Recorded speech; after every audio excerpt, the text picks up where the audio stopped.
একটি গ্রামে একটি ছেলে ছিল, তার নাম রবি। রবি বুদ্ধিমান এবং সৎ প্রকৃতির মানুষ ছিল। তার মা ছাড়া কেউ ছিল না। তার মার কথা শুনে সে বাজারে গেল।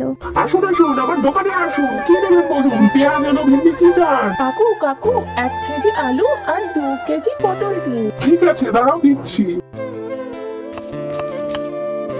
রবি বাজার নিয়ে বাড়ির দিকে রওনা দিল।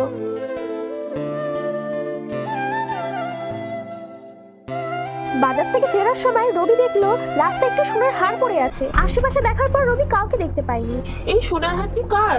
আশেপাশে তো কাউকেই দেখতে পাচ্ছি না। কোনো ভুল মানুষের হাতে পড়ার থেকে আমি বাড়িতে নিয়ে যাই। রবি তখন বাড়িতে এসে সব ঘটনা খুলে বলল। সবকিছু বলার পর রবি বলল, মা, আমরা তাহলে গ্রামে ঘোষণা করে দিই যে কার হার হারিয়েছে, তাহলে সেই হারের মালিক পেয়ে যাব। শুনুন শুনুন শুনুন, সবাই শুনুন।